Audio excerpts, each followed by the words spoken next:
Hi, folks. It's Rick Wilson, and I'm unsupervised on the breakdown.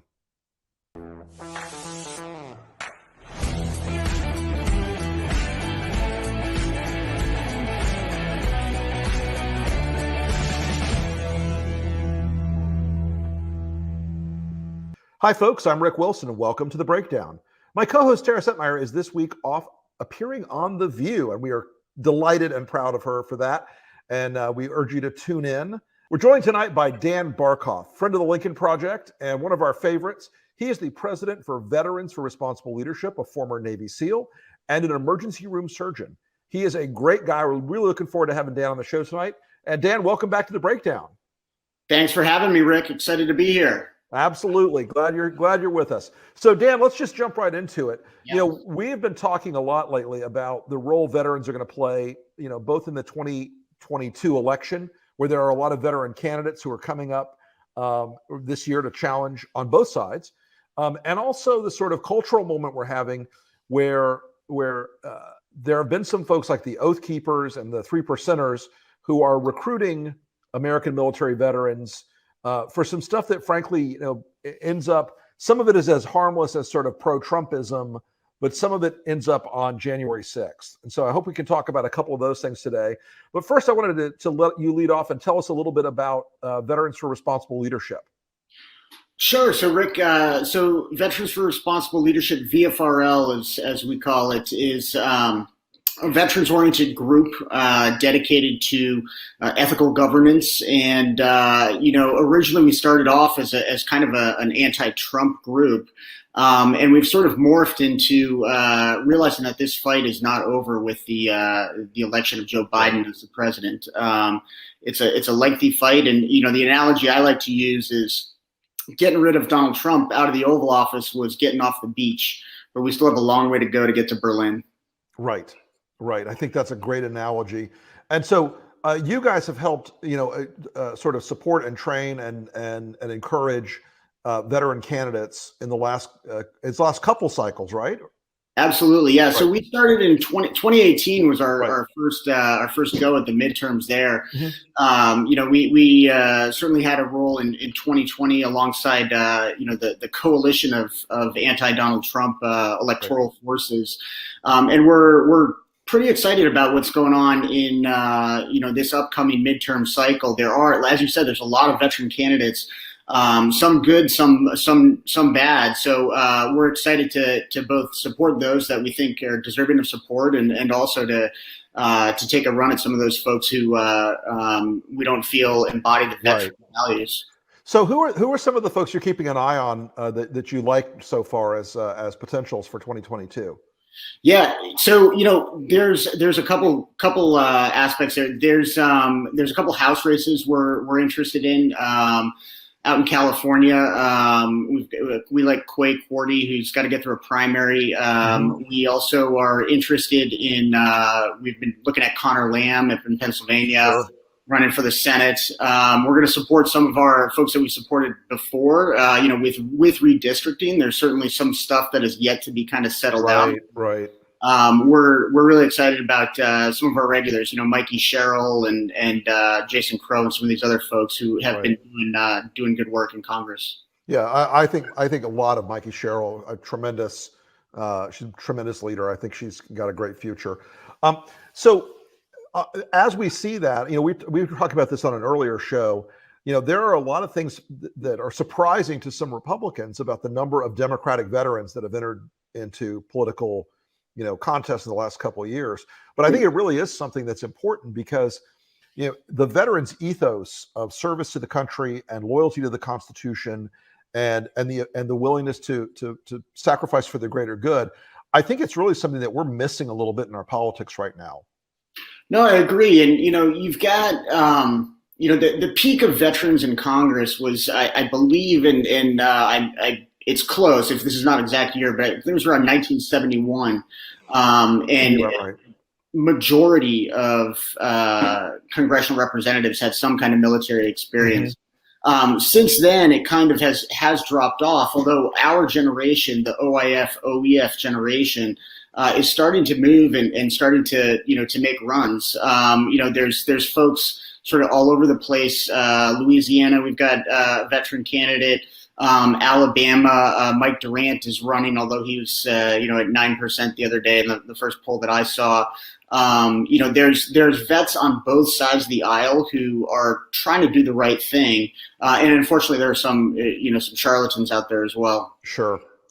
I mean, we've got Alan West in Texas right now, primarying Greg Abbott, who is not, I would argue, the best representative of the virtues of the military and veterans over time. Yeah, just to remind your viewers, Alan West famously dry fired a pistol next to a detainee's head and was fired from his job in the military, and then went on to be a proud member of the GOP. Yeah, it does. It has always bothered me that there's a certain segment of the GOP, even before Trump, that they're like, well, so what? It's a war crime. I mean, and Trump, of course, took it out, I think, to the ragged edge with, former Navy SEAL Eddie Gallagher, who I don't know if you ever had any encounters with, but he was a guy who was engaged in some stuff that was, I mean, I think he really hurt the teams a lot in terms of the insanity of what he was doing. And Trump, of course, normalized him and basically, said, we're going to give him back his trident and treat him like he's a hero instead of a war criminal. Absolutely. And this has happened in other conflicts before, right? Like there was this whole, after My Lai, there was sort of this whole, rehabilitation of Medina and Cali's reputations, despite, massacring Vietnamese civilians. I mean, Eddie Gallagher is a guy who went to war, and even if you believe 10% of what he was accused of doing, he should have been kicked out of the teams long ago. I mean, the damage that people like that do to the special operations forces community and the military community even more broadly is, there's a saying, trust is gained in drops and lost in buckets, and so we lose the trust of the nation that we're supposed to be defending. Right. I think it's important. That kind of brings me, Dan, to the next question is there were folks who were former military veterans or who were military veterans on January 6th. And some of them, more organized than others. Some of them, maybe some of them were cosplaying and some of them were, wearing their eBay tactical gear. But there were certainly a few that were engaged in that were folks who clearly had military experience and were trying to deploy it in what could only be looked at as an effort to overthrow our government. And I'm curious what your thoughts are on how that reflects on veterans and what we can do about that kind of cultural shift where these folks are trying to recruit people, into this sort of violent movement against our government. Yeah, exactly. So, I mean, it's a great question, right? It's a question that we are, at Vfrl and our sister organization, We the Veterans, have been taking a hard look at. And we're not the only ones. Now, there are academics who have done a great deal of research on this, right, going back decades. And the greatest predictor of, violent acts and domestic terrorist acts, is not, sort of the things that we throw at, we sort of automatically assume, it's not the economy. The greatest predictor of violent acts is the aftermath of extended periods of combat. You see folks coming back from, the Civil War, Nathan Bedford Forrest starting the Klan, the second big broadest point of Klan membership in the 1920s was really run by a veteran of the Spanish-American War, and the modern day Ku Klux Klan and other white supremacist organizations. You see this in the 1960s, and it's largely being done by veterans of World War II and Korean War. Right. They frame their terrorist activities through the lens of service, and it's really a societal phenomenon that has occurred after each one of our overseas conflicts. Yeah, and I think this sort of cultural shift we've been in the last 5 years, let's say, where our politics have gotten so completely pushed out to both edges and shoved out to these anything is justified because the other side of the ideological experiment isn't wrong, they're evil. And so I think it's a concern. I'm glad you guys and others are doing some work on that. in order to sort of, try to at least understand it so that we can develop some kind of countermeasures against it, because it is not where, and it is not where, in my view at least, the oath of service, which is a permanent oath, should lead a veteran into trying to overthrow our government. And no, that's exactly right. And the hard part of that, though, Rick, is the really violent actors, they're true believers, right? The Timothy McVeighs of the world. Right.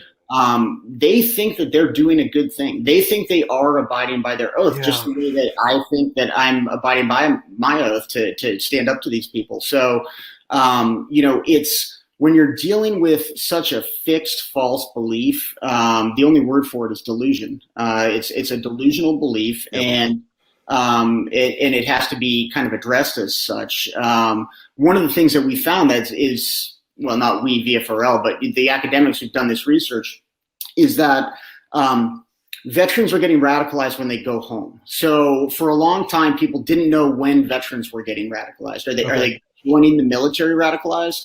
Are they getting radicalized in the barracks overseas? And we've learned that, there, with exceptions, the vast majority of these folks, this is occurring when they get out of the military, they have their DD-214 in hand, they go back to their communities, and they've lost their sense of identity, they've lost their tribe, and their buddy says, hey, let's go shoot some guns in the woods, and one thing leads to another, and then they're in the Proud Boys, right? So that is the vast majority of what is happening. And one of the ways we think that is one of the ways we hope is going to be effective in pushing back on these is to give veterans other opportunities, to retain that sense of membership. There are great organizations, things like Team Rubicon, Team Red, White. Absolutely, yeah. That, you're a veteran, you want to go do something for your community, you want to clean up after a tornado in Oklahoma, Team Rubicon, again, right? So, there are ways we have to get in these communities and we have to compete. Well, I think that idea of retaining an identity that if they're in that moment of transition where they feel like everything that was around them culturally for 2 or 4 or 6 or 10 or 20 years is gone, that you do have a vacuum there where the bad actors can sort of sneak in on it. Mm-hmm. And I think social media has played a huge role in that as well. Absolutely. Which it used to be, it had to be word of mouth or, hey, here's my buddy, and now it's, hey, join this Facebook group. Hey, here we are on Discord or Gab or whatever, and they find that those tools that let everybody organize based on their hobby also can get people organized based on, hey, let's overthrow the government, which is absolutely. And the whole Facebook, the radicalization on Facebook.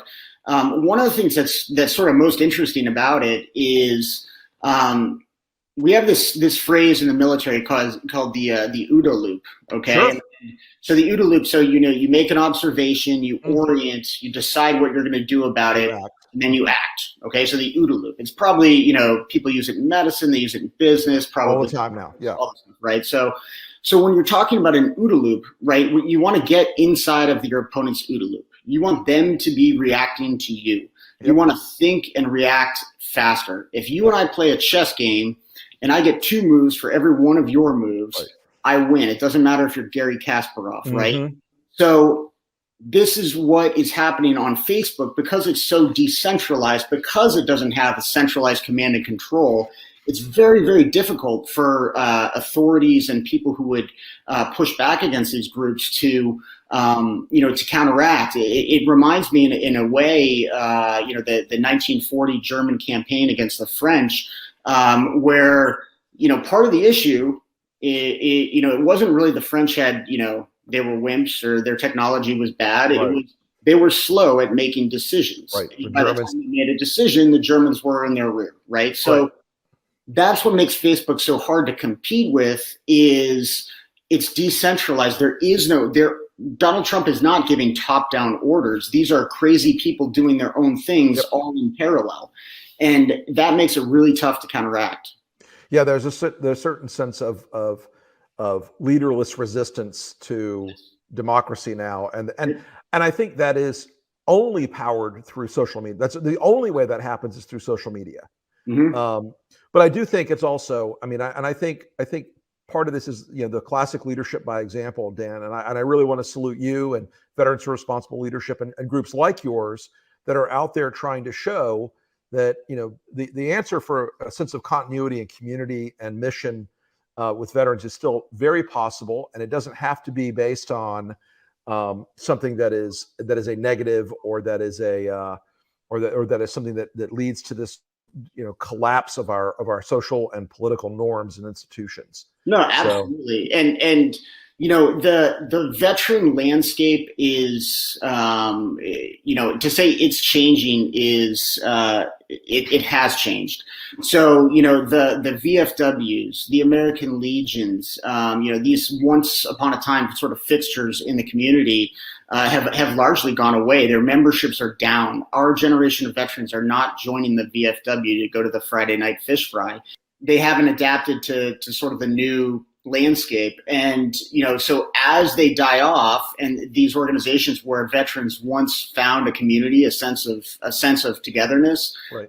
Something's going to take their place. And right now, the first ones to take their place in a lot of cases are the Oath Keepers, the Proud Boys, and the Three Percenters. Mm-hmm. Well, and I sort of look at those three groups, and the Oath Keepers have, I think, in some ways, like a higher danger factor than, the Proud Boys, I think, are a problem, but I think there's a certain like juvenile danger about them. But from what I've seen in some of the arrest records and stuff, is that the Oath Keepers tend to have a slightly higher percentage of actual people who may know their way around a weapon, Sure. and aren't just shit talkers. Sure. And, to paraphrase Stan McChrystal, we caught the dumb bomb makers first, right? So, in the Iraq war, it only gets harder, right? So these knuckleheads on January 6th are taking selfies in the Capitol. Wasn't that hard to get them? I'm not worried about those guys. Right. I'm worried about the guy who's on no one's radar, who's filling a U-Haul with ammonium nitrate. Right. Yep. That's the danger. Yep. And, it's the type of thing that's only going to get more dangerous. The one good thing about these groups, the one just incredible weakness that even something like ISIS or Al-Qaeda is they're very easy to infiltrate. In some instances, even, civilian veterans have joined these and taken the membership roles and turned them over to law enforcement. And I'm not recommending that people do that. I don't want anyone to endanger themselves. But, every time I look at an Oath Keeper group, I'm hoping that some of them are undercover feds. Yeah, you don't have to speak Pashto to join the Oath Keepers. And right. You don't have to be from a tribal area where everybody knows everybody else's cousins and brothers and nephews to do it. It's a pretty straightforward thing. So I think that is hopefully and a good vulnerability in terms of keeping us safer. They're not going to be. There are no shortage of law enforcement folks who are also veterans who are going to be able to infiltrate those organizations. Exactly, and when we look at the data from the Capitol, the January 6th, it was the largest single group there was the Proud Boys, and then we get into some QAnon advocates and the Oath Keepers. Three Percenters, I think there were only a handful of them there, but then there are avowedly white supremacists. There were Aryan nations there. There were American Patriot Front. So there were the Boogaloo guys and the Hawaiian shirts and all that stuff. So these groups are out there, and they were there on January 6th. Absolutely. Yeah, there are a lot of the white supremacist groups that are around. They have a smattering of military veterans in them. There's one here in North Florida called the League of the South. These are guys who, some of them may be military veterans, but as a friend of mine referred to them as Meal Team 6. They're not exactly going to go out and slip on their ruck and run 20 miles. These are guys that have they're more about the white supremacy than the military service. Let's put it that way. Yeah, absolutely. And, when you look at kind of, some of the data that's come out of START from the University of Maryland, it shows that about half, maybe a little more than half, of these militia members are their real beef is just with the government. And, that's where we see historically, this is the Timothy McVeighs, the Randy Weavers. So that's about like 55%. And then we start to see the second biggest cohort is the open white supremacists. So your Aryan Nations and your Patriot Front and things like that. And after that, you start to get down into like single digit numbers, but then you start to see some jihadists. But 80 to 85% of these folks are either anti-government or open white supremacists. Right. Well, Dan, I want to just thank you again. It is, as always, a pleasure to talk to you, brother. And I'm so glad that you were able to join us today. And look forward to seeing you again soon and talking to you again soon. And keep up the great work with Veterans for Responsible Leadership. Thanks, Rick. I appreciate it. You bet, Dan. All right. Take care, guys. Well, folks, that is, like I said, Dan is one of the Lincoln Project's favorite folks. He is just a super accomplished guy. Went through the Navy SEALs, came out, went to an Ivy League medical school, and is now an emergency room physician. That is a arc of service, and he's also trying to selflessly, serve the veterans community as we go forward. He's just one of our. I really think the guy is a tremendous person, the kind of person we need in leadership around this country. Well, folks, it's a little bit of a shorter show tonight, but we're again glad you joined us. I want to throw a couple of ads up after I finish talking of some new things that are coming out this week. I think Trump won in 2020. Maybe you disagree, but you got to admit, this election was really messed up. We saw states change the rules at the last minute to flood the zone with mail-in ballots. The media, they'd tell any lie in order to hurt President Trump. And big tech censored true information about Joe Biden in the weeks leading up to the election. How is that fair? Trump wins big in a fair fight. I'm Blake Masters. I'm running for the U.S. Senate in Arizona, and I approve this message because election integrity is the most important issue. And we got to do so much better if we want to keep this country great.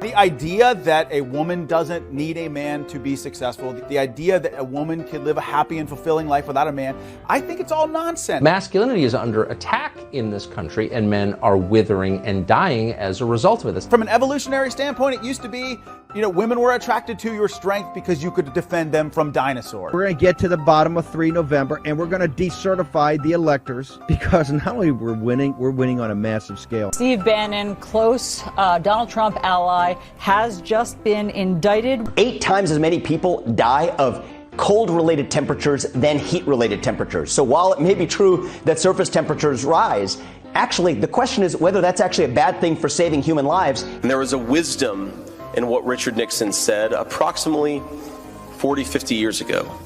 The professors are the enemy.